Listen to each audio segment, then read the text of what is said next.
ত্রয়োদশ জাতীয় সংসদের প্রথম অধিবেশনটি শেষ হলো গতকাল মাননীয় প্রধানমন্ত্রীর ভাষণের মাধ্যমে।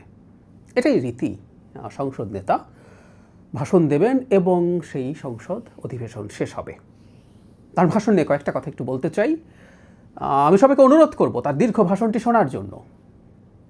আমার অবস্থান থেকে, যেহেতু আমি তার একজন উপদেষ্টা, তার ভাষণ নিয়ে খুব নিউট্রালি কথা বললেও অনেকের কাছে আসলে ভালো লাগবে না, বলবেন আমার তো এভাবেই কথা বলার কথা। কিন্তু আমি আবারও বলছি, প্লিজ এই ভাষণটা শুনবেন।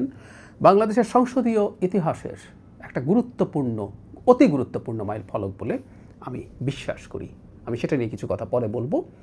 শেষ দিন সম্পর্কে কয়েকটা কথা, শেষ দিনে যা যা হলো, যারা কথা বললেন এবং পুরো সেশনগুলোতে যা হলো, তার ভিত্তিতে আসলে আমরা কি দেখতে পাচ্ছি সংসদ বাংলাদেশের যাবতীয় কর্মকাণ্ডের, রাজনৈতিক কর্মকাণ্ডের কেন্দ্রবিন্দু হতে যাচ্ছে, এই প্রশ্নটা একটু জবাব খুঁজতে চাইব। শেষ দিন ঘটনাবহুল ছিল, এটাই রীতি। সাধারণত আমরা কথ্য ভাষায় যাদেরকে হেভি ওয়েট বলি, সেই মানুষরা শেষ দিন স্পিচ দেন। জনাব নাহিদ ইসলাম বক্তব্য দিয়েছেন, বিরোধী দলীয় চিফ হুইপ, একটা ব্যালেন্সড ভালো বক্তব্য। এনসিপিকে দেখলাম সেলিব্রেট করবেন, এটাই করা উচিত, তারা তাদের জায়গা থেকে করবেন। তার কথার মধ্যে যুক্তি, তথ্যপাত্য ভালো ছিল, পাল্টা যুক্তিও প্রচুর আছে, সেই আলোচনায় আজকে যাচ্ছি না। জনাব নাহিদ ইসলাম সংসদে কথা বলছেন, দেখতে ভালো লাগে।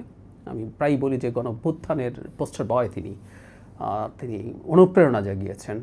এনসিপির আরও যারা আছেন তারা বিভিন্ন সময় ভালোভাবেই কথাবার্তা বলেছেন এবং অনেকে এটা বলেন যে জামায়াতের সদস্যদের চাইতেও জামায়াতের সদস্যদেরকে ছাপিয়ে গেছেন, তাদের সংখ্যা কম থাকলেও এটারও ভিত্তি খানিকটা আছে বলা যায়। জামায়াত ইসলামের আমির যে বক্তব্য দিয়েছেন সেটাও খুবই ব্যালেন্সড ছিল, খুবই সফট ছিল। সরকারের ক্রিটিক থাকারই কথা বিরোধী দলীয় নেতার বক্তব্যে, সেটা ছিল, কিন্তু তার সাথেও একসাথে কাজ করার একটা আহ্বান, একসাথে কাজ করার, সমস্যাকে একত্রে সমাধান করার একটা প্রত্যাশা, বা তাদের সমস্যাকে একসাথে সমাধান করার মতো চেষ্টা তাদের দিক থেকে আছে, এরকম একটা সিগন্যাল সেদিক থেকে ছিল। সরকারি দলের হেভিওয়েটরা বক্তব্য রেখেছেন। জনাব সালাউদ্দিন আহমেদ যুক্তি, তথ্য এবং উইট মিলিয়ে অসাধারণ একটা স্পিচ দিয়েছেন। বিএনপি মহাসচিব দুর্দান্ত কথা বলেছেন। জনাব আমির খসরু মাহমুদ চৌধুরী, সো এরকম যারা হেভিওয়েট আছেন তারা সবাই কথাবার্তা বলেছেন। এর মাঝেও আসলে ক্রমাগত আমাদের সংসদ সদস্যরা যা বলেছেন, সরকারি দল বিরোধী দল মিলে একটা প্রাণবন্ত পার্লামেন্ট ছিল, কোনো সন্দেহ নাই। তবে আমরা যদি প্রাথমিকভাবে বিবেচনা করি তাহলে গ্রসলি বলা যায়, সংখ্যার তত্ত্বের বিচারে না, সরকারি দলের সামনে আসলে বিরোধী দলের যে পারফরমেন্স ইন দ্য পার্লামেন্ট, সেটা আসলে একেবারেই ভালো কিছু হয়নি। এনসিপির কিছু সদস্য ভালো করেছেন, মূল যে দল জামায়াত ইসলামী, তাদের দিক থেকে পারফরমেন্স আদৌ ভালো কিছু হয়েছে বলে মনে হয় না। একজন স্বতন্ত্র সদস্যের কথা না বললেই না, ব্যারিস্টার রুমিন ফারহানা, তিনি তার স্বতন্ত্র জায়গা থেকেও বেশ ভালো বিষয়, বেশ কিছু ইস্যু সামনে এনেছেন, ভালো বক্তৃতা করেছেন। এভাবেই সংসদ বেশ প্রাণবন্ত হয়ে উঠেছে, আমরা এটা বলতে পারি। বহু বছর পর মানুষ একটা পার্লামেন্ট দেখতে পারলো যেটা এইরকম ভাইব্রেন্ট হয়ে কাজ করেছে, যেটা একটা জেনুইন পার্লামেন্ট। যেহেতু এটা মাল্টিমিডিয়ার যুগ, সোশ্যাল মিডিয়ার যুগ, মুহূর্তেই ক্লিপ ছড়িয়ে পড়ছে এবং আমি দেখছি লক্ষ লক্ষ না মিলিয়ন ভিউ হচ্ছে। মানুষ অত্যন্ত আগ্রহ নিয়ে এই বিতর্ক দেখেছে প্রাণ ভরে। এটা সরকার এবং বিরোধী দল, বিশেষ করে বিরোধী দলের কাছে একটা গুরুত্বপূর্ণ বার্তা দেয়, খুবই গুরুত্বপূর্ণ বার্তা। সেটা হচ্ছে সংসদে যাবতীয় রাজনৈতিক কর্মকাণ্ডের কেন্দ্রবিন্দু হওয়া উচিত। যদিও বিরোধী দল এখন গণভোট বাস্তবায়নের নানান ইস্যুতে মাঠে, বিভাগীয় পর্যায়ে, পরে ঢাকায় মহাসমাবেশ করার কর্মসূচি দিয়ে বসে আছেন, আমার মনে হয় তাদের জনগণের সেন্টিমেন্ট বা পালস বোঝা দরকার, যে জনগণ আসলে কী চাইছে। জনগণ চায় সংসদে তর্ক বিতর্ক হোক, প্রচুর হিটেড বিতর্ক হয়েছে গণভোট ইস্যুতে, জুলাই সনদ ইস্যুতে, এবং মুক্তিযুদ্ধ বা সরকারের সমালোচনায় বেশ টাফ ডিবেটও হয়েছে। কিন্তু শেষ দিন এসে আমরা দেখলাম দুই দলই তাদের বক্তব্য, বিশেষ করে দুই নেতার কথা যদি বলি, আমি বিরোধী দলীয় নেতা জনাব ডাক্তার শফিকুর রহমান, তিনি অত্যন্ত ব্যালেন্সড, অত্যন্ত সফট একটা বক্তব্য দিয়েছেন, যার মধ্যে সরকারের সমালোচনার সাথে সাথে আগেই বলেছি একটা প্রত্যাশা আছে, তারা চান তাদেরকে সাথে রেখে কাজ করা হোক। মাননীয় প্রধানমন্ত্রীর বক্তব্যের কথায় আসছি। তার বক্তব্যটা আমি আবারও বলি, একটা দীর্ঘ বক্তব্য, একটু দেখা দরকার আছে। এমনিতেই একটা বাংলাদেশের মতো দেশে একটা সরকার প্রধান বা সংসদীয় দলের এখন ঘটনাচক্রে তিনি সংসদীয় দলেরও নেতা, সংসদ নেতা। আর যেহেতু তিনি সরকার প্রধানও, তার জন্য অনেক সংকট আছে। কারণ একটা সরকার বাংলাদেশের মতো দেশে যখন দায়িত্বে থাকে, তার নানান রকম ভুলভ্রান্তির স্কোপ তৈরি হয়। শুধু সেটাই না, শেখ হাসিনার ফেলে যাওয়া, ধ্বংস করে যাওয়া একটা রাষ্ট্র ব্যবস্থার উপরে দাঁড়িয়ে মাত্র 2 মাস পার হয়েছে এরকম একটা সরকারের জন্য খুব কমফোর্টেবল সময় না। তারপরও সেই জায়গায় দাঁড়িয়ে তিনি চেষ্টা করছেন, এবং সেখানে দাঁড়িয়ে তিনি কীভাবে চেষ্টা করছেন সেটার একটা চমৎকার বর্ণনা দিয়েছেন, এবং যেখানে যেখানে ঘাটতি আছে, সমস্যা আছে, স্বীকার করেছেন, সেটা দ্রুত করবেন বলছেন। মানে এই ধরনের প্রবণতা আসলে আমরা আগে দেখিনি। তার চাইতে জরুরি কথা, সম্ভবত এটাই সবচেয়ে বেশি জরুরি কথা, সেটা হচ্ছে তিনি বেশ কয়েকবার বিরোধী দলীয় নেতার বক্তব্য তুলে তার সাথে ঐক্যমত্য পোষণ করেছেন যে হ্যাঁ, আমি এটাকে সঠিক মনে করি, আমরা এটা করব।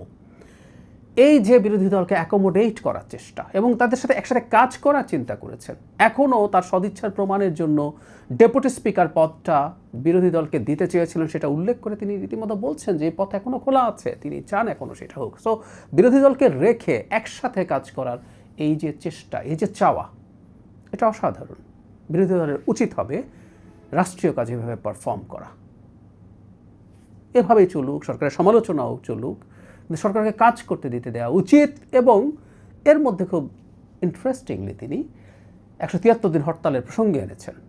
এটাও আসলে এক ধরনের তার মন্তব্য যে সরকারকে কাজ করতে না দিয়ে এই প্রবণতা ভালো কিছু না। বিরোধী দল যেভাবে রাস্তায় যাওয়ার চেষ্টা শুরু করেছে, এটা ভালো কিছু না। তিনি সেটাকে জনগণের সামনে উপস্থাপন করেছেন।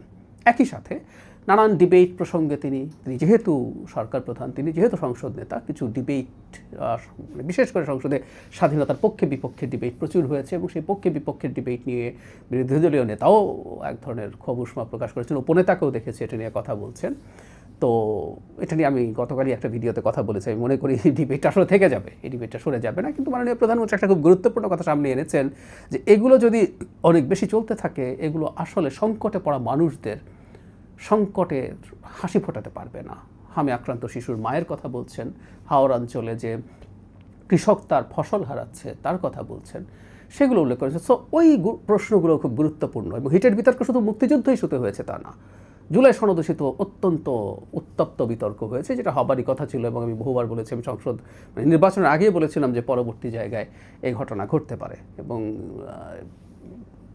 বিট্রে করে, প্রতারণা করে এই জুলাই সনদ এবং গণভোট যে জায়গায় নিয়ে যাওয়া হয়েছে সেটা খুবই সমস্যাপূর্ণ ছিল। মাননীয় প্রধানমন্ত্রীর সবচেয়ে গুরুত্বপূর্ণ একটা জায়গা যদি পিক করতে চাই, আমি অনেক কিছুই বললাম, এই জায়গাটা একটু আমি মানে একদম এক্স্যাক্টলি পড়ি। আমি আবারও বলছি, খুব অল্প কিছু আমি টাচ করছি। আমি আবারও বলি, আমি রিকোয়েস্ট করি সবাই স্পিচটা শুনবেন। মাননীয় প্রধানমন্ত্রী একটা জায়গায় বলছেন, তিনি আপনারা যারা স্পিচে দেখেছেন দেখবেন, উনি ওনার সিটটাকে রীতিমতো পয়েন্ট আউট করে বলছেন, দেখলে মনে হয় এ চেহারে বসতে আরাম, কিন্তু এই চেয়ারটাতে বসলে তার মনে হয় প্রতি মুহূর্তে আগুনের তাপ আসছে।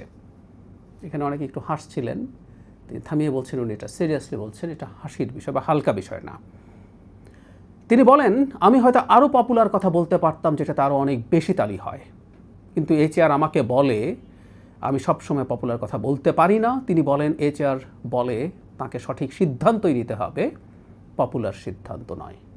আমি এই জায়গাটা আবারও পড়ি, শেষ অংশটা।